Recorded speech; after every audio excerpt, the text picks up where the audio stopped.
जगत गुरु जी, पूरे सम्मान से मैं पूछना चाहता हूं, आपका एक और बयान है कि पूरे ब्रह्मांड में हमारी मनुस्मृति लागू है। पूरे ब्रह्मांड में हमारी मनुस्मृति लागू है, यह आपने एक बयान दिया। हाँ हाँ हाँ, बिल्कुल सही है। बिल्कुल सही है। हमारी जो मनुस्मृति है वो केवल हमारे देश का संविधान नहीं है, वो पूरे विश्व का संविधान है और पूरे ब्रह्मांड का संविधान है। तो इसीलिए वो सब जगह लागू है। हमारी मनुस्मृति के आधार पर जो पाप पुण्य करता है उसको परलोक में भी उसी अनुसार व्यवहार होता है। तो वहां लागू है तभी तो उसके अनुसार व्यवहार होता है, नहीं तो क्यों लागू होता। तो स्वामी श्री जी, आप ये कह रहे हैं कि संविधान से ऊपर मनुस्मृति है? देखिए, हम सनातन धर्मी हैं और हमारा जो जीवन है वो धर्म के अनुसार चलता है, तो स्वाभाविक है हमारे लिए ऊपर है, नीचे कैसे हो सकती है। जहां देश का नागरिकता का प्रश्न आएगा वहां हम देश की नागरिकता के अनुसार मानेंगे, लेकिन हम किसी भी देश में चले जाएं हमारा धर्म तो हमारे साथ रहेगा ना। जैसे ही हम भारत की सीमा छोड़ेंगे वैसे दूसरे देश का कानून हमारे ऊपर लागू हो जाएगा, लेकिन मनुस्मृति तो हमारी दूसरे देश में जाने पर भी लागू रहेगी। तो आप वो बड़ी है कि नहीं है?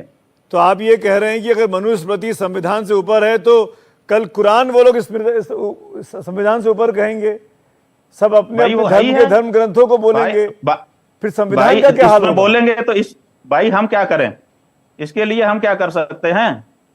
नहीं, आप जिस पीठ पर हैं, आप कितने बड़ी आपके प्रशंसक हैं, फॉलोअर हैं, आपको जानने वाले लोग हैं, आप में आस्था करने वाले लोग हैं, तो ये दायित्व नहीं बनता है समाज के, आप जैसे पुरोधाओं का, कि समाज में एकता की बात करें बजाय इसके कि वैमनस्यता और बढ़े कि हम बड़े हैं, हम बड़े हैं, हम बड़े हैं। भाई बड़े की कहां यहां बात आ गई? यहां तो बात ये आ गई कि हम चारों एक हैं। हम तो वर्णाश्रम की बात करके चारों वर्णों को एक साथ जोड़ रहे हैं, और जो राजनीति वाले हैं वो वर्णों को एक दूसरे के सामने आमने खड़ा कर रहे हैं। आपने हम चारों की बात कर दी, वर्णाश्रम की बात कर दी, क्या कभी कोई शूद्र समाज के व्यक्ति शंकराचार्य बन सकता है? ईमानदारी से बताइए। शंकराचार्य बन सकता है मतलब? किस पीठ तक पहुंच सकता है जिस पीठ पर आप बैठे हुए हैं? हाँ, क्यों नहीं। आप ऐसा लड़ाने का काम मत करिए। मैं लड़ाने का नहीं, मैं स्पष्ट पूछ रहा हूं आपसे, आप ही की बातों से बात नहीं कर रही है। हमारे यहाँ जो नियम है धर्मशास्त्र के, उनसे उसके अनुसार हमारा जो शूद्र बंधु है वो भी सबसे ऊंचा स्थान प्राप्त करता है। कितने हुए आज तक शंकराचार्य? हमारे धर्मशास्त्र के अनुसार, आपके अनुसार नहीं कि कितने हुए शंकराचार्य, ऐसे नहीं। जो हमारा धर्मशास्त्र है उसके अनुसार उसको सबसे ऊंचा स्थान मिलता है। तो और जाने कितनों को मिला हुआ है। अरे बताइए ना, हमको दो चार नाम बता दीजिए, क्या पद मिला? हमारे यहाँ तो कितने लोग शंकराचार्य बने आज तक? साक्षात धर्मराज विदुर नाम के शूद्र के रूप में आविर्भूत हुए थे, साक्षात धर्म। आप बताइए, नहीं हुए हो तो बताइए। तो अगर ये वर्ण व्यवस्था की आप हिमायती हैं तो ये वर्ण व्यवस्था खत्म क्यों नहीं हो जानी चाहिए? जब आप बराबरी की बात कर रहे हैं, क्या जरूरत है कि कोई ब्राह्मण को शूद्र के साथ जोड़ा ना जाए? आज की तारीख में उदाहरण के लिए ब्राह्मण का काम था शिक्षा देना, पढ़ना लिखना।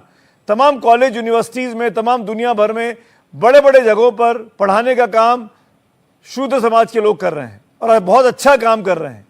तो क्या हमारी बराबरी पर वो नहीं आ सकते हैं? मना किसने किया उनको? नहीं तो आप बताइए। अगर आप जैसे बड़े लोग वर्ण व्यवस्था की हिमायती रहेंगे तो कैसे खत्म होगी बराबरी? समाज में कहां से आएगी? वर्ण व्यवस्था का हिमायती का मतलब यह है, ये वर्ण एक व्यवस्था है, उस व्यवस्था से जब चलेंगे ना तो कोई दूसरे के काम को नहीं छुएगा। ऐसा कहां है? आज सभी वर्ण के लोग सभी तरह के काम करना चाहते हैं, वो कर भी रहे हैं। व्यवस्था लागू होने पर ऐसा नहीं होता है। नहीं तो जब सब लोग सब तरह के काम करना चाहते हैं, हमारे काम में उनको दिलचस्पी है, उनके काम में हमको दिलचस्पी है, तो क्या दिक्कत है? यही तो, ऐसी तो बराबरी होगी जब सब घुल मिल जाएंगे। और ये भी आप जान लीजिए कि हमारे यहाँ इस पर बड़ी डिबेट है कि ये जो व्यवस्था है वर्ण की, ये जन्म से है कि कर्म से है। तो कुछ लोग जन्म से मानते हैं और कुछ लोग कर्म से मानते हैं। तो जो जन्म से मानते हैं वो जन्म के आधार पर निर्णय करते हैं, जो कर्म से मानते हैं वो कर्म के आधार पर निर्णय करते हैं, और कोई बाधा नहीं है। मैं किस परिवार में पैदा हो रहा हूं ये मेरे हाथ में तो है नहीं, ये तो मेरी किस्मत है।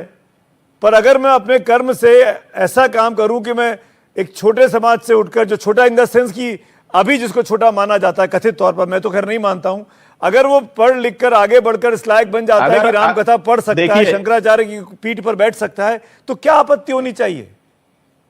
देखिए, सबसे बड़ी बात यह है कि आप कह रहे हैं कि मैं ऐसा नहीं मानता हूं, लेकिन मुंह से आपके भी निकल जा रहा है।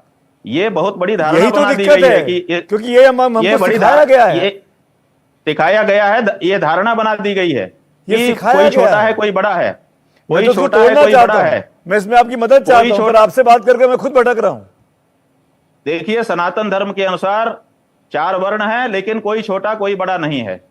सब भगवान के अंग हैं और सबको एक ही तरह के प्राप्तियां, माने एक ही तरह के फल प्राप्त हैं। तो फिर आपको ये कहना चाहिए ना, अधिकारिणो मता, तो फिर आपको ये कहना चाहिए कि यादव समाज के लोग भी, जाटव समाज के लोग भी भागवत कथा बांच सकते हैं, उनको बांचने का अधिकार है। जाटव बात ये है, सकाम अनुष्ठान भी कर सकते हैं, क्यों नहीं कर सकते हैं? इसलिए नहीं कर सकते क्योंकि शास्त्र में उस तरह का उनके लिए आदेश नहीं है। आप जब हमारे अनुसार करेंगे तो हमारे अनुसार उनके लिए व्यवस्था बताई गई है। ये व्यवस्था नहीं है कि कोई भी कुछ भी पकड़ के करने लग जाए।